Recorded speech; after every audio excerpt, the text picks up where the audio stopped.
Hello बच्चों, तो कैसे हैं आप सब। मैं सत्यम प्रशांत कौशल आ गया हूं क्लास 10th मैथमेटिक्स का रियल नंबर का लेक्चर नंबर 4 लेकर के, जिसमें मैं आज आपको सॉल्व कराऊंगा क्लास 10th एनसीईआरटी की एक्सरसाइज 1.1 के question number 5, question number 6, question number 7। Previous lecture में मैंने आपको सॉल्व कराया था एक्सरसाइज 1.1 के क्वेश्चन नंबर 1 से लेकर के 4 तक। अगर वो लेक्चर नहीं देखा है तो जाके देख सकते हैं। तो चलिए बिना टाइम वेस्ट किए सबसे पहले हेडिंग लगा लीजिए क्लास 10 एनसीईआरटी एक्सरसाइज 1.1, और यहाँ पे जो क्वेश्चन है with respect to the new NCERT edition है। तो यहाँ से हम कह सकते हैं कि क्वेश्चन नंबर 5, आइए देखते हैं बच्चों हमसे क्या कह रहा है। चेक वेदर 6 की power n can and with digit 0 for any natural number n।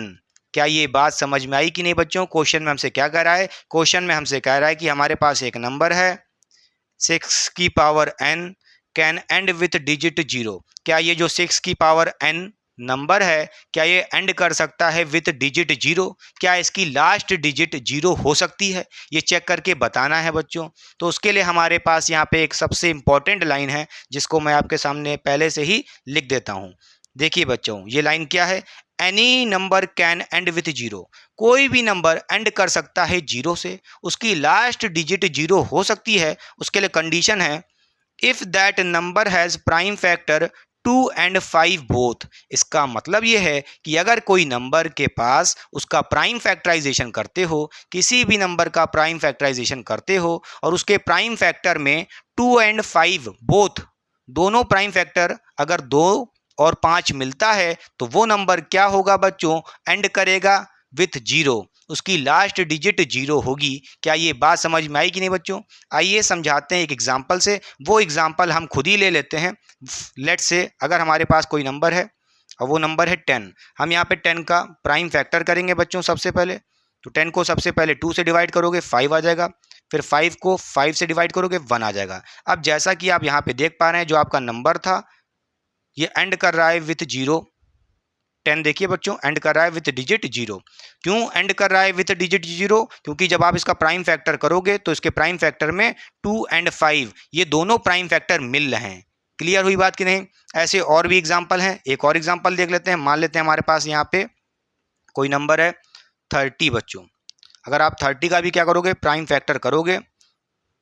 देखिए 30 को ऊपर रख दिए, 2 से डिवाइड किए 15 आ गया, फिर इसको 3 से डिवाइड करेंगे 5 आ जाएगा, फिर 5 से डिवाइड करेंगे 1 आ जाएगा। तो जैसा कि आप देख पा रहे हो 30 के पास कौन कौन से प्राइम फैक्टर हैं, 2 है, 3 है, 5 है।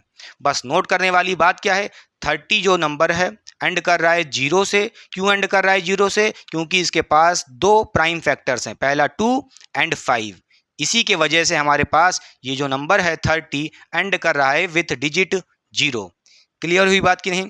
उसी तरह यहाँ पे हमारे पास क्वेश्चन में कौन सा नंबर गिवन है, 6 की पावर n। तो यहाँ से हम कह सकते हैं, अगर हम बात करें 6 की, जो हमारा नंबर है 6, अगर इस 6 का हम प्राइम फैक्टर निकालते हैं, क्या यहाँ पे 6 का प्राइम फैक्टर निकालते हैं। चलिए बच्चों सबसे पहले तो 6 का प्राइम फैक्टर क्या हो जाएगा, सबसे पहले 2 से डिवाइड करेंगे 3 आएगा, फिर 3 से डिवाइड करेंगे 1 आ जाएगा। जैसा कि आप देख रहे हो यहाँ पे हमारे पास प्राइम फैक्टर 2 एंड 3 आ रहा है। इसको प्रोडक्ट के फॉर्म में लिख सकते हैं, हाँ या ना बच्चों। तो यहाँ से कहेंगे 6 इक्वल्स टू, इसके प्राइम फैक्टर का प्रोडक्ट क्या है बच्चों, 2 इंटू 3। तो जैसा कि आप यहाँ देख रहे हो इस नंबर 6 के पास प्राइम फैक्टर कौन से हैं, 2 तो है बट 5 नहीं है, यहाँ पे 3 मिल रहा है। इसका मतलब ये है कि 6 जो नंबर है वो एंड नहीं करेगा विथ डिजिट 0, क्योंकि यहाँ पे हमने एक लाइन लिखी थी, any number can and with 0 if that number has prime factor 2 and 5। इस फैक्टर्स में देखिए बच्चों 2 तो फैक्टर मिल रहा है बट 5 नहीं मिल रहा, 5 हमको नहीं मिल रहा है, 3 मिल रहा है, इससे मतलब नहीं है। 2 एंड 5, 2 और 5 दोनों प्राइम फैक्टर होने चाहिए, तभी वो नंबर एंड करेगा विथ 0। क्लियर हुई बात कि नहीं। तो यहाँ पे हम आपसे कह सकते हैं क्या बच्चों, ध्यान से देखिए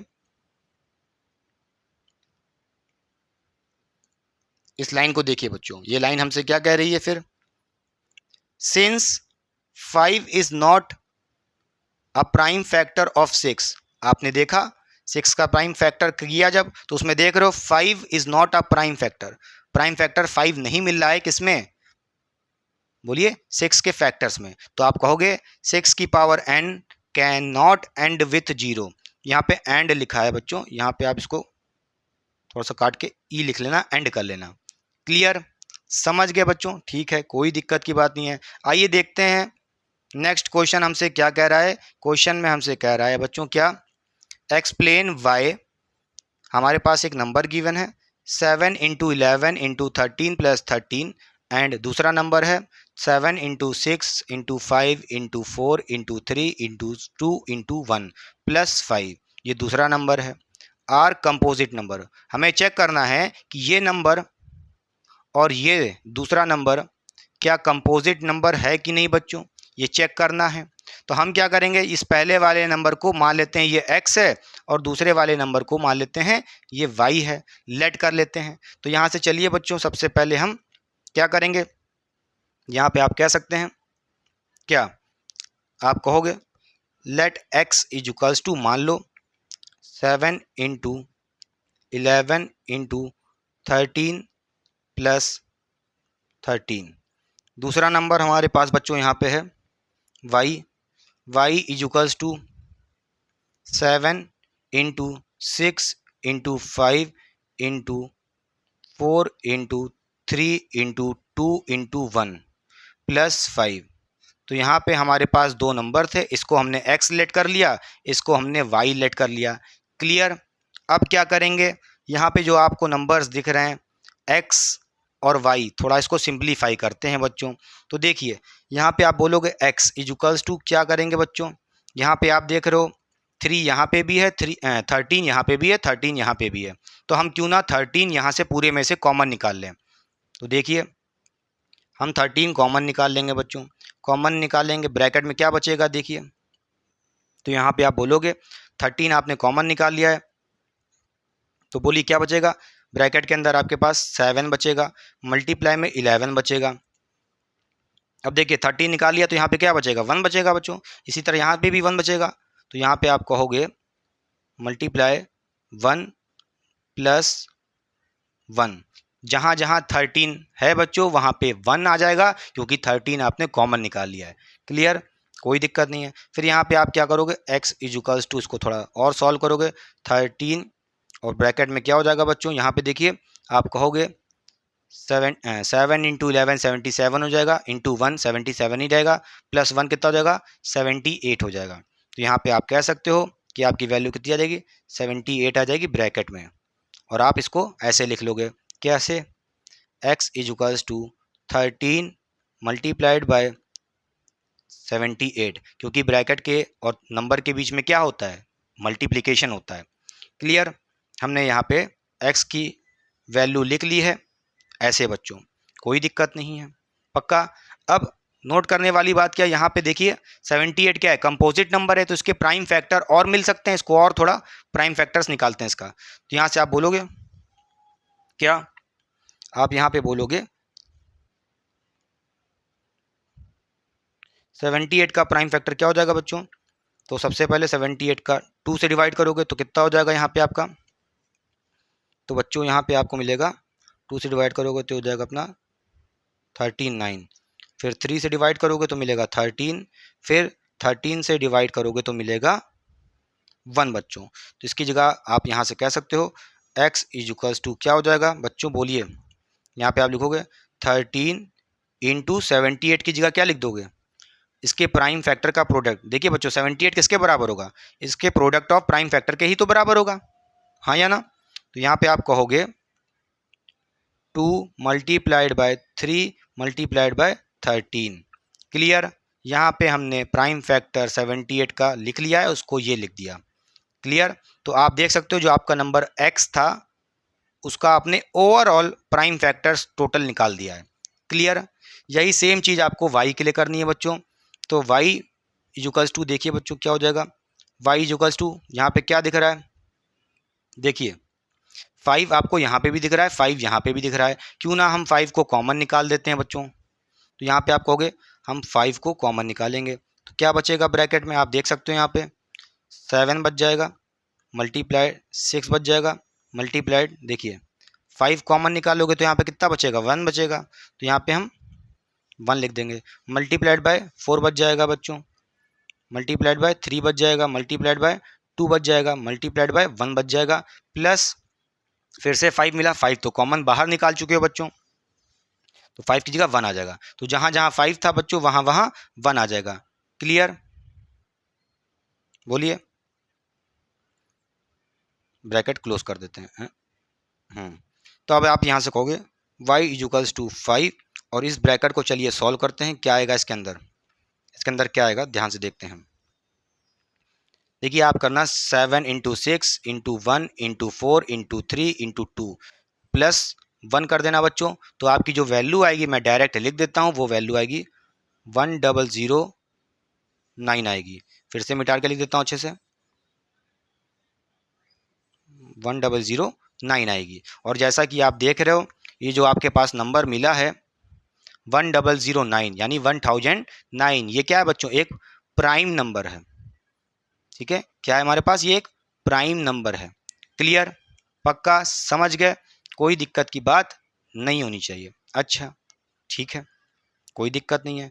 फिर यहाँ से हम कह सकते हैं y को हम क्या लिख सकते हैं बच्चों, y इक्वल्स टू आ जाएगा कितना, 5 इंटू 1009। तो आपने देखा है ये हो गया आपके x के नंबर का प्राइम फैक्टर, y के नंबर का प्राइम फैक्टर।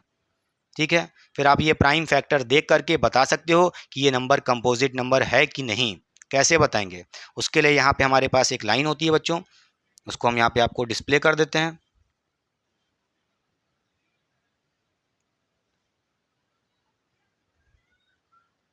सॉरी ये गलत है,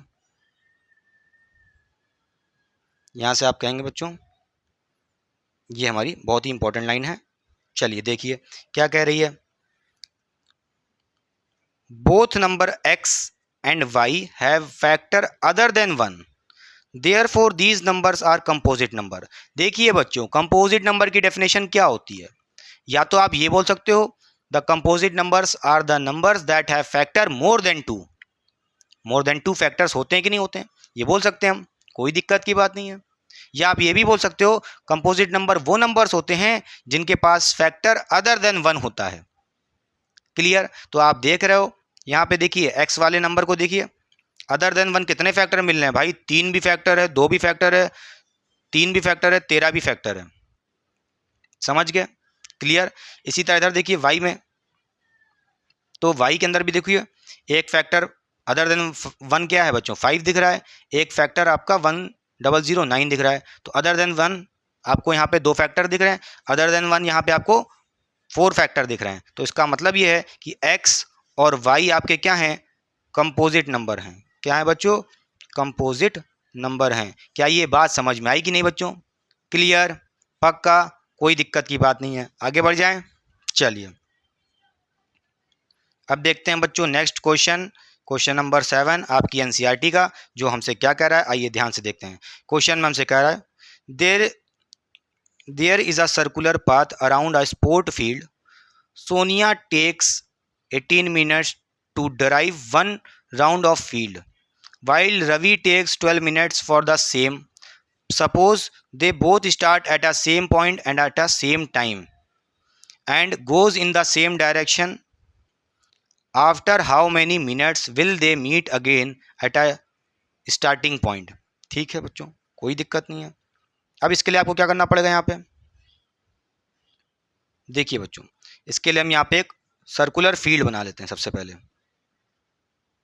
ये मान लीजिए हमारी एक सर्कुलर फील्ड है बच्चों, ठीक। इस सर्कुलर फील्ड पे हमारे पास 2 लोग हैं, तो ये मान लेते हैं एक ये हैं सोनिया जी, एस मतलब सोनिया जी, और एक हमारे पास क्या है, रवि जी। दोनों सेम पोजीशन पे हैं, दोनों सेम जगह पे हैं। उस पॉइंट को नाम दे देते हैं बच्चों क्या, पॉइंट पी। दोनों सोनिया एंड रवि स्टार्ट कर रहे हैं किस डायरेक्शन में, इस डायरेक्शन में स्टार्ट कर रहे हैं, दोनों के दोनों सेम डायरेक्शन में स्टार्ट कर रहे हैं। क्वेश्चन में हमसे कह रहा है कि Sonia take 16 minutes to drive 1 round, यानी कि सोनिया जो है आपकी इस राउंड को लेने में कितना मिनट लगा रही हैं, 18 मिनट लगा रही हैं। उसी तरह आपसे कह रहा है कि जो रवि जी हैं वो भी कितना ले रहे हैं, वो 12 मिनट ले रहे हैं। इसको कंप्लीट करने में, और दोनों साथ ही में स्टार्ट कर रहे हैं और साथ ही में उसी पॉइंट पे आ रहे हैं। क्लियर? बोलिए बच्चों, पक्का? और आप जैसा कि देख रहे हो सोनिया जी जो आपकी हैं वो ज़्यादा समय ले रही हैं, रवि जी आपके कम समय ले रहे हैं, क्योंकि भाई मेल मेल होता है, फीमेल फीमेल होती है। ऐसा नहीं है, होगा क्या पता ताकतवर। ठीक है, अब यहाँ पे हम आपसे क्या कह सकते हैं, क्या एक लाइन है बच्चों, उस लाइन को सबसे पहले आपके सामने डिस्प्ले कर देते हैं, और वो ये लाइन है। देखिए क्या हमें यहाँ पे क्या निकालना है बच्चों, पहले ये बताइए। निकालना है after how many time, sorry after how many minutes will they meet again at a starting point. यानी दोनों स्टार्ट करते हैं, ये इधर स्टार्ट करती हैं, ये रवि भी स्टार्ट करते हैं, दोनों किस टाइम पे एक ही पॉइंट पे मीट करेंगे, क्वेश्चन में ये पूछ रहा है। तो देखिए बच्चों हमें क्या निकालना है, the minimum time they will meet is the LCM of 12 and 18। इसका मतलब क्या है, अगर आप लोवेस्ट कॉमन फैक्टर निकाल सकते हो 12 मिनट और 18 मिनट का, तो आपको मिल जाएगा वो time. The minimum time they will meet is the LCM of 12 and 18। Clear हुई बात कि नहीं? बोलिए बच्चों, एक हमारा 12 मिनट ले रहा है और एक दूसरा हमारा 18 मिनट ले रहा है। क्या मिनिमम टाइम होना चाहिए, कितना कम से कम टाइम होना चाहिए ताकि दोनों एक ही पॉइंट पे मिल जाएं? तो उसके लिए आपको यहाँ पे एलसीएम निकालना पड़ेगा 12 मिनट और 18 मिनट का। क्लियर हुई बात कि नहीं बच्चों, पक्का? अच्छा, तो उसके लिए हम यहाँ से कह सकते हैं हमें सबसे पहले 12 का प्राइम फैक्टर निकालना पड़ेगा और 18 का भी प्राइम फैक्टर निकालना पड़ेगा एलसीएम के लिए। अच्छा, अब प्राइम फैक्टर कैसे निकालते हैं बच्चों, पता है आपको? 12 का प्राइम फैक्टर क्या हो जाएगा, 2 से डिवाइड करेंगे 6 आ जाएगा, 2 से डिवाइड करेंगे 3 आ जाएगा, 3 से डिवाइड करेंगे 1 आ जाएगा। ठीक है, तो आप प्राइम फैक्टर देख सकते हो 12 का कितना आया है, उसको प्रोडक्ट के फॉर्म में लिख दो, तो 2 इंटू 3 बच्चों। इसी तरह हम कहेंगे 18 के प्राइम फैक्टर क्या होते हैं, 2 से डिवाइड करेंगे बच्चों तो 9 मिल जाएगा, 9 को 3 से डिवाइड करेंगे 3 मिल जाएगा, फिर 3 से डिवाइड करेंगे 1 मिल जाएगा। आप 18 के प्राइम फैक्टर का प्रोडक्ट करके दिखा सकते हो, 2 इंटू 3 इंटू 3। क्लियर? अब एलसीएम निकालना है बच्चों। एलसीएम निकालने के लिए मैंने आपको प्रीवियस लेक्चर में बताया था, उसके लिए जो आपको ये प्राइम फैक्टर्स दिख रहे हैं इसको पावर के फॉर्म में रिप्रेजेंट कर देते हैं। तो चलिए सबसे पहले इसको पावर के फॉर्म में रिप्रेजेंट करते हैं। तो आप यहाँ से कह सकते हो 2 इंटू 2 2 बार लिखा है तो 2 की पावर 2 हो जाएगी, मल्टीप्लाइड बाय 3 एक बार लिखा है तो 3 की पावर 1 हो जाएगी। फिर नीचे देखिए बच्चों, फिर इसका हम पावर में कर लेंगे, क्या हो जाएगा, यहाँ आप बोलोगे 2 एक बार लिखा है तो 2 की पावर 1 हो गई, इंटू 3 की पावर 2 हो जाएगी। क्लियर? बोलिए बच्चों, तो यहाँ पे आप कह सकते हो एलसीएम निकालने के लिए मैंने आपको बताया था जो भी आपके प्राइम फैक्टर्स हैं इनमें देखो कितने टाइप्स के फैक्टर्स प्रेजेंट हैं, कितने टाइप्स के डिफरेंट टाइप्स के आपके नंबर प्रेजेंट हैं, यानी कि फैक्टर्स। तो देखिए यहाँ पे आपको एक 2 दिख रहा है, एक 3 दिख रहा है, क्या और भी कोई टाइप का फैक्टर है? नहीं है। तो यहाँ पे हम आपसे कह सकते हैं यहाँ पे आपको 2 दिख रहा है और एक दूसरा फैक्टर 3 दिख रहा है, ये दो डिफरेंट टाइप के फैक्टर दिख रहे हैं, दोनों का प्रोडक्ट कर दीजिए। ये बताया था मैंने आपको एलसीएम निकालने के लिए, जितने टाइप्स के फैक्टर दिख रहे हैं उसका प्रोडक्ट कर दीजिए। फिर क्या करना होता है, जो नंबर 2 आपको यहाँ पे दिख रहा है इसकी सबसे हाईएस्ट पावर कौन सी बच्चों, 2 है। यहाँ नीचे 1 है बट सबसे हाईएस्ट पावर कौन सी है, 2 की पावर 2। तो यहाँ पे आप क्या करोगे, 2 की पावर 2 लिख दोगे बच्चों। बोलिए क्या लिखोगे, 2 की पावर 2। इसी तरह यहाँ पे आपके पास दूसरा नंबर 3 है, 3 की पावर 2 मिल रही है, 3 की पावर 1 मिल रही है, तो कौन सी पावर रखेंगे, 2, क्योंकि 2 सबसे बड़ी पावर है। तो यहाँ पे आप कह सकते हो 3 की पावर 2 हो जाएगा। क्लियर? अब एलसीएम निकालने के लिए यहाँ पे आप कहोगे 2 की पावर 2 कितना हो जाएगा, 4 हो जाएगा, मल्टीप्लाइड बाय 3 की पावर 2 9 हो जाएगा। क्लियर? तो 4 इंटू 9 कितना हो जाएगा, 36 हो जाएगा। तो यहाँ से आप कह सकते हो कि आपके पास आंसर आ गया है, एलसीएम कितना आ गया, 36। बट यहाँ पे 36 मिनट लिखना पड़ेगा बच्चों, क्या 36, आंसर मत लिखो इसे जब का आंसर नहीं, एलसीएम आया है। ठीक है, तो आंसर के लिए आपको यहाँ पे देखिए एक लाइन लिख देते हैं हम, यहाँ पे आपके सामने डिस्प्ले कर देते हैं। तो यहाँ पे आप कह सकते हो बड़े आराम से, क्या Sonia and Ravi will meet at a starting point of 36 minute. Clear हुई बात कि नहीं बच्चों? दोनों कब मीट करेंगे, 36 मिनट पे मीट करेंगे। यहाँ पे हमने एलसीएम निकाला था। क्लियर? पक्का। तो बच्चों और भी कोई क्वेश्चन है? नहीं है। तो यहाँ से आप देख सकते हैं कि ये लेक्चर बहुत ही इंपॉर्टेंट था। आई होप आपने इस लेक्चर को बहुत ही अच्छे से एंजॉय किया है। तो चलिए पढ़ाई करते रहें। All the very best. मिलते हैं नेक्स्ट लेक्चर में। Till then tata bye, see you. तो चलिए बाय बाय।